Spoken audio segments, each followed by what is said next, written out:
बिस्मिल्लाहिर्रहमानिर्रहीम। अस्सलाम वालेकुम बेटा, कैसे हैं सब लोग। बेटा सेकंड ईयर केमिस्ट्री, आज हम चैप्टर नंबर 6 स्टार्ट करने जा रहे हैं, ट्रांजिशन एलिमेंट्स। हम स्टार्ट करेंगे ट्रांजिशन एलिमेंट्स की प्रॉपर्टीज से। बेटा सबसे पहले ट्रांजिशन एलिमेंट्स वो एलिमेंट्स होते हैं जिनमें पार्शली फील्ड डी और एफ सब शेल जो है वो इन्वॉल्व होता है, यानी कि ये डी ब्लॉक और एफ ब्लॉक जो है वो एलिमेंट होते हैं।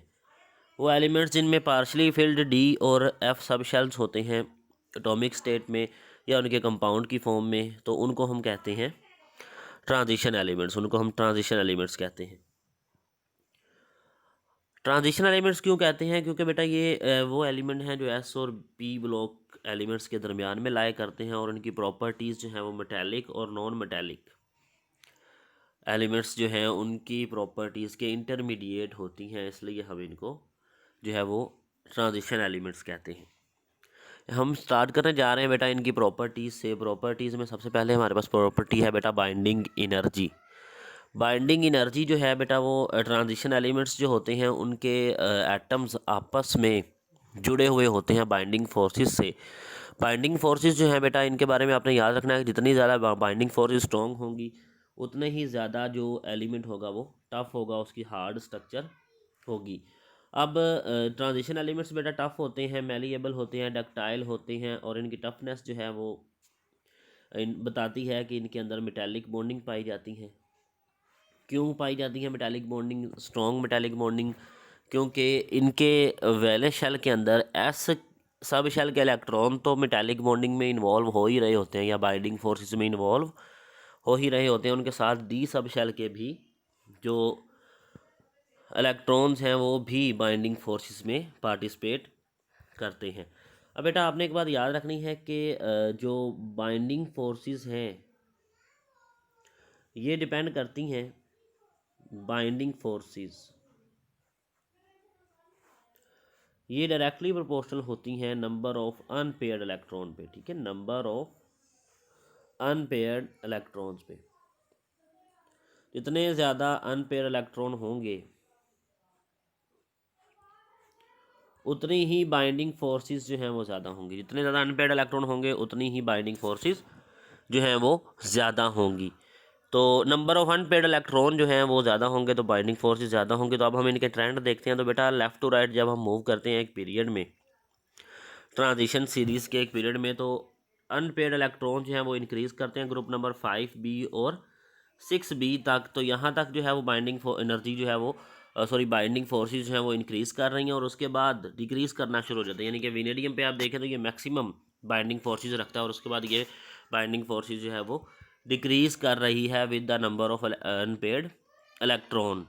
अब बेटा इसके बाद डिक्रीज़ करते करते एंड पे 2B तक चले जाते हैं। अब कहता है बाइंडिंग जो है वो स्ट्रॉन्गर होती है 6B में। क्यों स्ट्रॉन्गर होती है? क्योंकि इसमें मैक्सिमम जो है वो नंबर ऑफ अनपेयर्ड इलेक्ट्रॉन्स होते हैं, और उसके बाद 2B तक जो है ना ये कम होना शुरू हो जाती है। मेटल बाइंडिंग फोर्सेस जो हैं वो नंबर ऑफ अनपेयर्ड इलेक्ट्रॉन पे। सिर्फ ये बात आपने याद रखनी है कि जो बाइंडिंग फोर्सेस हैं उनकी स्ट्रेंथ डिपेंड करेगी नंबर ऑफ अनपेयर्ड इलेक्ट्रॉन के ऊपर। नंबर ऑफ अनपेयर्ड इलेक्ट्रॉन अगर ज़्यादा होंगे तो बाइंडिंग फोर्सेस भी स्ट्रॉन्ग होंगी और ज़्यादा होंगी। तो यहाँ पे आपने सिर्फ ये कॉन्सेप्ट जो है वो याद रखना है। इसके बाद बेटा मेल्टिंग एंड बॉइलिंग पॉइंट है। मेल्टिंग एंड बॉइलिंग पॉइंट हमेशा डिपेंड करते होते हैं फोर्सेस ऑफ अट्रैक्शन पे, और फोर्सेस ऑफ अट्रैक्शन जो हैं वो डिपेंड किस पे करती होती हैं? वो उनको आपने याद रखना है कि यहाँ पे बाइंडिंग फोर्सेस हमने कहा कि इन एटम्स के दरमियान में होती है। तो आपने ये बात याद रखनी है कि binding forces is directly proportional to the melting point and the boiling point, कि जितनी ज़्यादा बाइंडिंग फोर्सेस होंगी उतने ही मेल्टिंग और बॉइलिंग पॉइंट ज़्यादा होंगे। तो अगर अब हमने लास्ट में अभी पढ़ी है बाइंडिंग फोर्सेस के ट्रेंड, तो बाइंडिंग फोर्सेस जब ज़्यादा हैं, जहाँ तक ज़्यादा होंगी वहाँ पे मेल्टिंग और बॉइलिंग पॉइंट भी ज़्यादा होंगे। तो वो कहता है कि बाइंडिंग ट्रांजिशन मेटल जो है उनके very high melting and boiling point होते हैं स्ट्रॉन्ग बाइंडिंग फोर्सेस की वजह से। अब मेल्टिंग पॉइंट उनके इंक्रीज़ करते हैं मिडल ऑफ द सीरीज़ तक। क्यों इंक्रीज़ करते हैं? क्योंकि वहाँ तक जो है वो बाइंडिंग फोर्सेस इंक्रीज़ कर रही हैं, क्योंकि number of unpaired electron increase कर रहे हैं। और मिडल के बाद मेल्टिंग और बॉइलिंग पॉइंट डिक्रीज़ करना शुरू हो जाते हैं at the end of the series.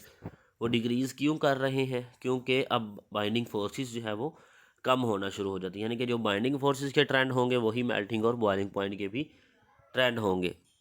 Next है बेटा covalent radii and ionic radii.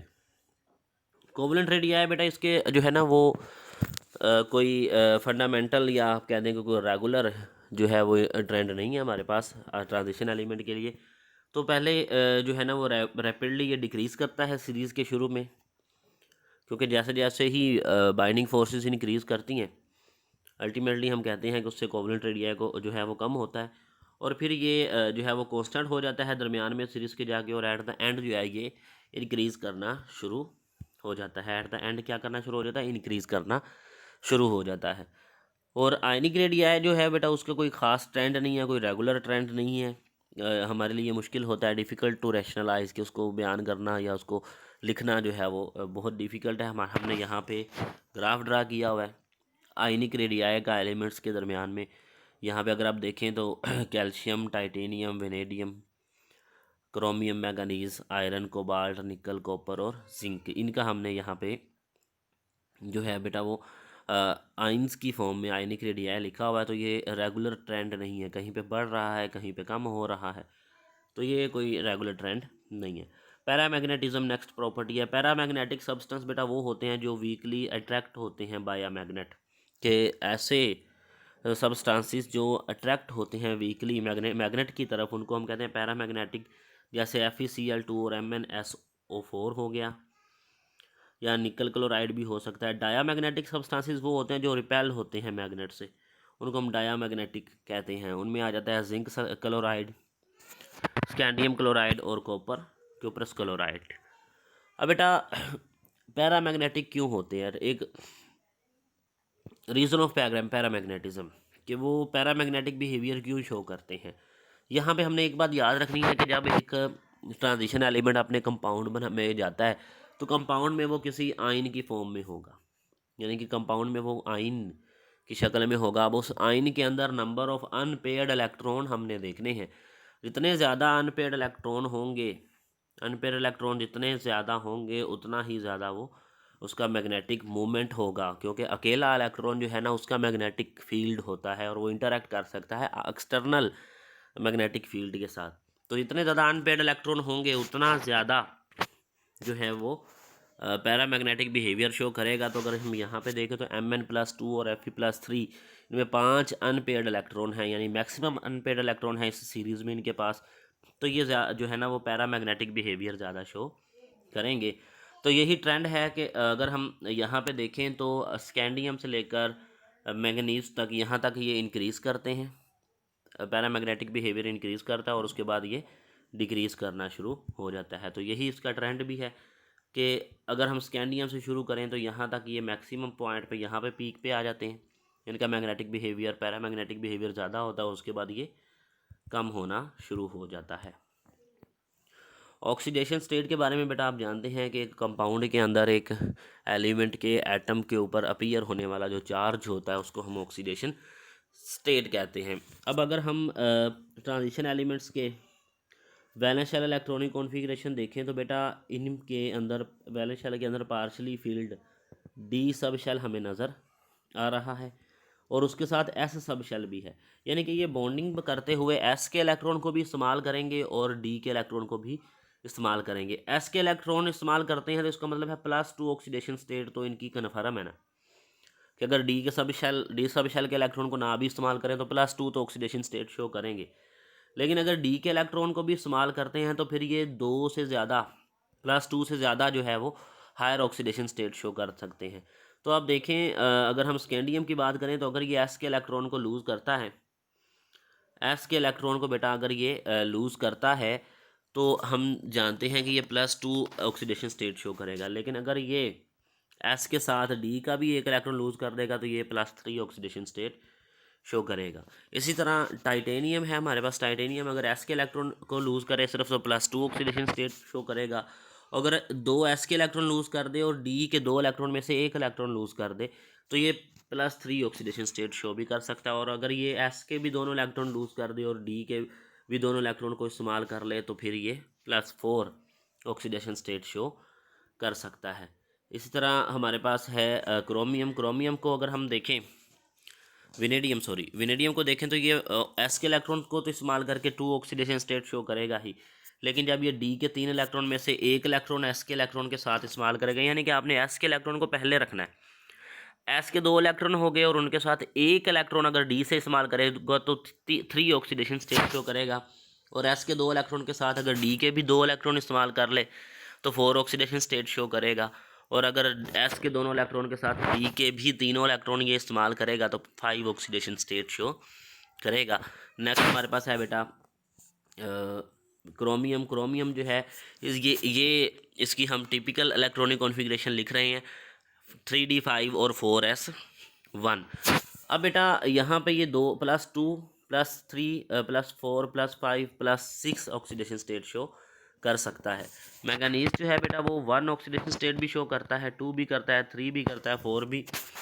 ये डिपेंड करेगा कि वो अपने इलेक्ट्रॉन जो हैं वो कौन से इस्तेमाल कर रहा है, कितने इलेक्ट्रॉन वो बॉन्डिंग के लिए इस्तेमाल कर रहा है। डी के कितने इलेक्ट्रॉन कर रहा है, एस के तो वो इलेक्ट्रॉन इस्तेमाल करेगा ही, और साथ में डी के कितने इलेक्ट्रॉन इस्तेमाल करेगा बॉन्डिंग करते हुए।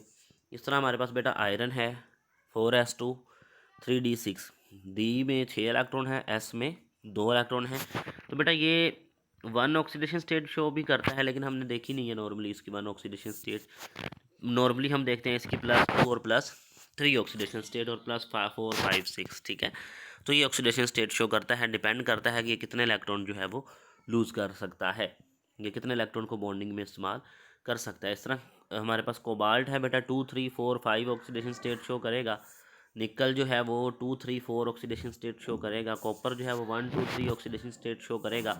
और जिंक जो है बेटा उसका डी सब शेल हमें कम्प्लीटली फील्ड नज़र आ रहा है, तो ये डी के इलेक्ट्रॉन को इस्तेमाल नहीं करता, नॉर्मली इस्तेमाल नहीं करता ये, तो इसको हम कहते हैं कि सिर्फ 2 ऑक्सीडेशन स्टेट शो करता है। तो ये पैराग्राफ बेटा आपने इनको रीड कर लेना, इसमें यही बातें बताई गई हैं कि एस के साथ जितने इलेक्ट्रॉन वो डी के इस्तेमाल करेगा उसके मुताबिक उसकी ऑक्सीडेशन स्टेट हम लिख सकते हैं। नेक्स्ट है बेटा कलर। एक बात आपने याद रखनी है कि ट्रांजिशन एलिमेंट्स जो हैं बेटा वो जो है ना वो उनके जो कंपाउंड होते हैं या ट्रांजिशन एलिमेंट्स जो होते हैं वो कलर्ड होते हैं, उनका कोई कलर होगा और उनके कंपाउंड का भी कोई कलर होगा। अब उसकी वजह क्या है? उसकी वजह ये है कि बेटा जब ये डी सब शेल को बॉन्डिंग के लिए इस्तेमाल करते हैं तो डी सब शेल के अंदर 5 डी जनरेट ऑर्बिटल हैं, D X Y, D Y Z, D Z X, D X square minus Y square और डी जी स्केयर।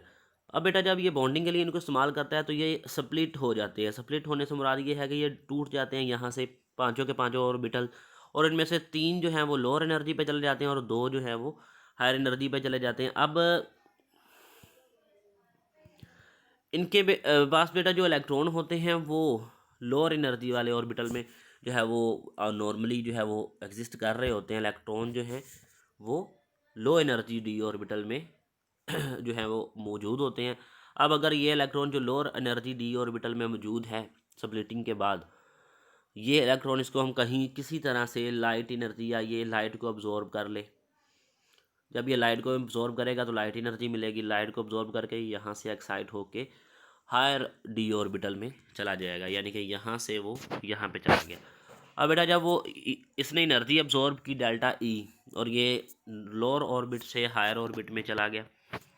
अब जब ये डी एक्साइड होगा, जब ये डी एक्साइड होके वापस अपने ऑर्बिटल में वापस आएगा उसी डी ऑर्बिटल में, तो ये बेटा एनर्जी को यहाँ पे रिलीज़ करेगा, और ये जो एनर्जी रिलीज़ करेगा उसकी वेवलेंथ बताएगी कि इसका कलर कौन सा होगा। यहाँ पे हमने कलर कंपाइलेशन इसकी लिखी हुई है कि कॉम्प्लीमेंट्री कलर कौन कौन से शो कर सकते हैं ये, तो ये कोई कलर शो करेगा।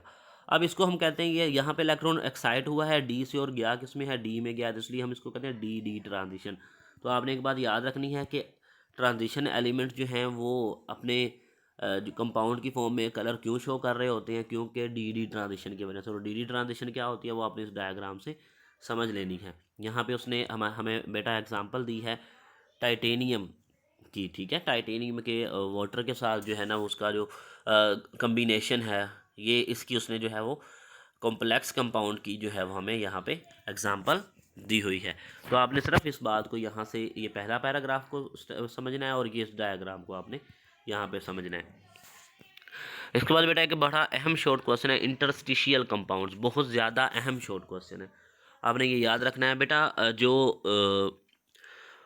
होते हैं ट्रांजिशन मेटल्स, उनके अंदर बेटा इंटरस्टिसेस होते हैं, इनकी खाली जगह होती हैं। उन खाली जगह में अगर हम मिक्स कर दें कोई नॉन मेटेलिक एटम्स को, उनके इंटरस्टिसेस में फिल कर दें ट्रांजिशन एलिमेंट के, तो एक मिक्सर बन जाता है जिनको हम कहते हैं इंटरस्टिशियल कंपाउंड। और ये मिक्सर बड़े काम के प्रॉपर्टीज़ रखता है। तो आपने ये बात याद रखनी है कि व्हाट आर इंटरस्टिशियल कंपाउंड्स, के when small non metal atoms like hydrogen, boron, nitrogen and carbon enter the interstices of transition metals and impart useful features to them, they are called interstitial compound। बहुत अहम short question है ये। इनमें titanium carbide आ गया, manganese nitride आ गया, titanium hydride आ गया और iron hydride आ गया। ये बेटा नॉन स्टोइशियोमेट्रिक कंपाउंड होते हैं सबसे पहले, क्योंकि हमने उनके इंटरस्टिसेस में एलिमेंट को फिल करना, हमने उनका रिएक्शन नहीं करवाना। आयनिक या कोवलेंट नहीं होता, ये जस्ट मिक्सचर होता है। उनके they have same chemical but physical different physical properties, के सेम केमिकल प्रॉपर्टीज़ होती हैं, डिफरेंट उनकी फिजिकल प्रॉपर्टीज़ होती हैं। इसके बाद बेटा हमारे पास है अलॉय फॉर्मेशन, इनको हम सब्स्टिट्यूशनल कंपाउंड भी कहते हैं। अलॉय आप लोग जानते हैं क्या होता है, दो मेटल्स का सोल्यूशन, जिसको उसको हम अलॉय कहते हैं। Solid solution of metal is called alloy. अब बेटा ड्यू टू वो कहता है similarity in their sizes, transition metal जो है उनके एटॉमिक साइज जो है वो तकरीबन सिमिलर होता है, तो वो एटम एक दूसरे को रिप्लेस कर सकते हैं। तो इनको हम जब हम एटम को रिप्लेस कर सकते हैं, इसका मतलब ये है कि स्ट्रक्चर के अंदर वो एटम एक दूसरे की जगह पे फिट आ सकते हैं। तो हम क्या करते हैं, हम उनको मिक्स जब करते हैं तो मिक्स करके हम उनके सब्स्टिट्यूशनल कंपाउंड बनाते हैं, जिनको हम अलॉय कहते हैं। अलॉय जो है वो steel is an important example of, हमारे पास अलॉय आपने देखा है स्टील, वो एक इम्पॉर्टेंट एग्जांपल है अलॉय की।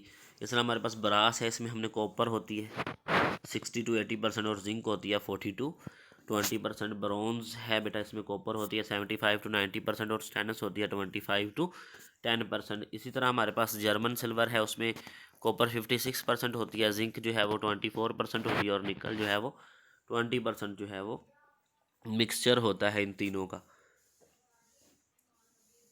गम मेटल जो है बेटा वो कॉपर 87% होती है, जिंक उसमें 3% होती है और स्टेनस यानी टिन जो है वो 10% होती है। तो ये हमारे पास अलॉय जो हैं उनकी एग्जांपल्स हैं। और अलॉय होता क्या है, दो मेटल्स का मिक्सचर है। तो ये बेटा आपने याद रखना है। नेक्स्ट हम इसका दूसरा टॉपिक करेंगे इस चैप्टर का, क्रोयन, जो हमारे सिलेबस में इंक्लूड है। तब तक के लिए बेटा इजाज़त चाहूँगा। अल्लाह हाफिज़।